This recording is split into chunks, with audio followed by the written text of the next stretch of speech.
नवरात्रि का त्योहार सभी जीव के लिए समृद्धि, कल्याण, सुख, शांति का प्रतीक है। नवरात्रि या दुर्गा पूजा का महत्व केवल ज्योतिष, आध्यात्म या धर्म के दृष्टिकोण से ही नहीं है, बल्कि इसका वैज्ञानिक दृष्टिकोण भी है और वैज्ञानिक रूप से भी ये बहुत महत्व रखता है। हमारे ऋषि मुनियों ने केवल धार्मिक दृष्टि से इस नवरात्र में हवन, पूजन या व्रत का प्रावधान नहीं रखा था, जबकि इसके पीछे एक वैज्ञानिक आधार भी है। क्या भाई साहब, नवरात्र का वैज्ञानिक आधार? बिल्कुल। जरा स्पष्ट करेंगे कैसे? इनके जैसा अगर आपके मन में भी कोई प्रश्न है तो बने रहे इस वीडियो में। तो आज के इस वीडियो में हम यही समझेंगे कि दुर्गा पूजा या नवरात्र के पीछे क्या वैज्ञानिक कारण है, उसके पीछे क्या वैज्ञानिक तथ्य है, क्या सच में ये वैज्ञानिक तथ्य है भी या केवल धार्मिक रूप से ही इसे मनाया जाता है। तो इन सभी सवालों के जवाब जानने के लिए बने रहे इस वीडियो में अंत तक। और इसके बाद अगर आपके मन में कोई प्रश्न हो कमेंट करके जरूर बताएं। वीडियो अगर आपको अच्छा लगे तो लाइक करें, शेयर करें, नए हैं हमारे चैनल पे सब्सक्राइब जरूर करें। तो देर किस बात की, शुरू करते हैं आज का वीडियो।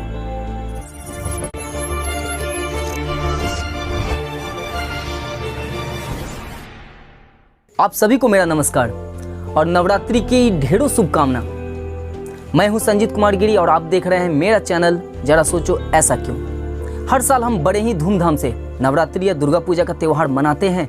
हजारों लाखों लोग श्रद्धापूर्ण कार्यक्रमों में अपने आप को लगाते हैं और साथ ही वैदिक परंपरा को अपनाते हुए पूजा हवन का कार्य भी करते हैं। नवरात्रि का समय एक ऐसा समय होता है जब सभी शुभ कार्यों का प्रारंभ फिर से किया जाता है। हवन एवं पूजा पाठ से केवल मानसिक शक्ति ही नहीं मिलती, बल्कि विचारों में भी शुद्धि आती है। पाश्चात्य शोधकर्ताओं ने भी नवरात्र में रखे जाने वाले व्रत के कारणों का अध्ययन किया और उन्होंने भी यह साबित किया कि इस बीच में जो हम व्रत रखते हैं इससे हमारा स्वास्थ्य बहुत ही अच्छा हो जाता है। हमारे भीतर सकारात्मक गुणों का संचार होता है।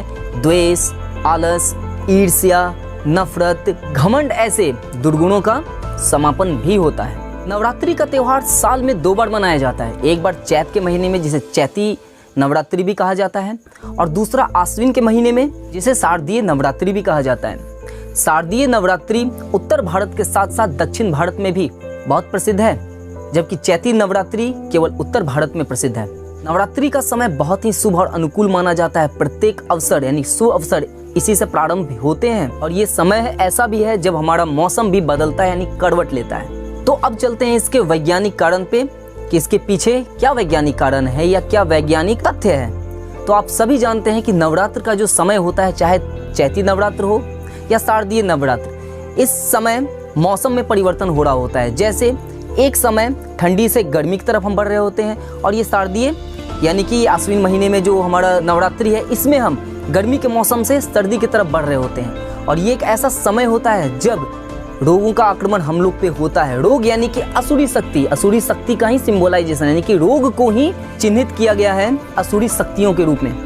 और ये हम अच्छी तरह से जानते हैं कि मौसम के परिवर्तन में ही यानी सर्दी, खांसी, जुकाम ये सब आते रहते हैं। तो ये जो अवसर होता है नवरात्रि का, इस समय जब हम व्रत करते हैं, हवन करते हैं, तो इसके द्वारा हमारे अंदर एक इम्यूनिटी यानी रोग प्रतिरोधक क्षमता बढ़ता है। आप पूछेंगे कैसे? तो व्रत का जो एक प्रावधान है, व्रत का अर्थ ये नहीं कि आप खाली पेट रहें, भूखे उपवास रहें। ये उनके लिए है जिनको किसी डॉक्टर ने प्रिस्क्रिप्शन दिया हो या फिर उनका वजन बहुत ज़्यादा है, डायबिटीज़ की पेशेंट है यानी शुगर का प्रॉब्लम है, चीनी की बीमारी है, तो उनको पूरे दिन का यानी गैस का ट्रीटमेंट लेने के बाद वो दिन भर का उपवास करते हैं, जिनके उनके शरीर का एक संतुलन बना रहे, उनका वजन भी कम हो। लेकिन सामान्य इंसान के लिए पूरे दिन भर भूखे रहना कहीं का औचित्य नहीं है। इसके बाद आप प्रायः देखते हैं कि गैस का प्रॉब्लम यानी कि वायु विकार उत्पन्न हो जाता है। तो बेहतर है कि जो हम इस बीच में उपवास रखते हैं या व्रत रखते हैं उसमें खाली पेट यानी भूखा उपवास नहीं करना। उस बीच में हमें फल खाना है, दूध पीना है, यानी कि पौष्टिक आहार को लेना है। और आप जानते हैं कि फलों में और बाकी पौष्टिक आहारों में जो कि अन्न को छोड़ के हम उस बीच में यानी व्रत के बीच में खाते हैं उसमें कितनी ज़्यादा विटामिन्स और मिनरल्स पाए जाते हैं जो हमारे शरीर में प्रतिरोधक क्षमता यानी रोग से प्रतिरोधक क्षमता बढ़ाते हैं। तो ये कारण था कि नवरात्रा में जब हम 9 दिन के लिए व्रत उपवास रखते हैं तो उसमें फलाहारी ज़्यादा से ज़्यादा करते हैं, केवल भूखे नहीं रहा जाता है।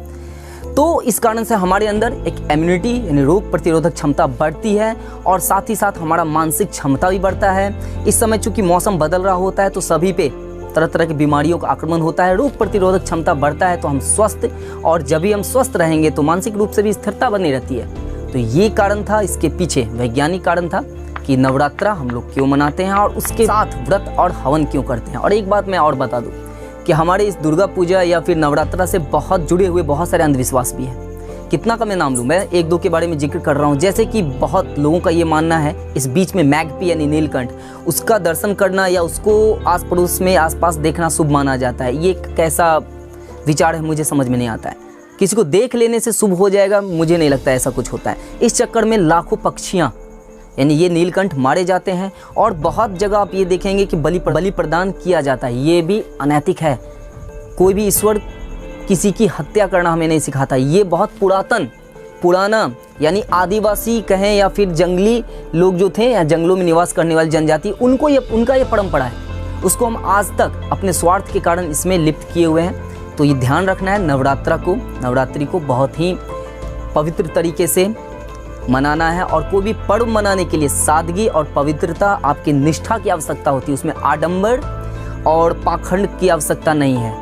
कोई भी धार्मिक कार्य में जब हम कुछ उसको बढ़ा चढ़ा के या मिलावट करते हैं तो आडंबर या पाखंड बन जाता है। तो बेहतर है हम सभी के लिए कि हम सादगी और संजीदगी के साथ धर्म का पालन करते हुए, जो इसके पीछे का तथ्य है उसको मानते हुए अच्छे से हवन पूजन करें और दुर्गा पूजा अच्छे से मनाएं। ना ही इसमें किसी का बलि चढ़ाएं और ना ही किसी को कष्ट दें।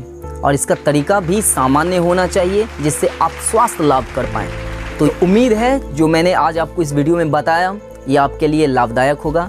अगर वीडियो आपको अच्छा लगा है तो लाइक करें, शेयर करें। वीडियो के बारे में कुछ भी कहना हो तो कमेंट करके जरूर बताएं। नए हैं चैनल पे सब्सक्राइब कर लें। सभी स्वस्थ और सुरक्षित रहें, यह मेरी शुभकामना है। आज के लिए इतना ही। जय हिंद, सभी का धन्यवाद।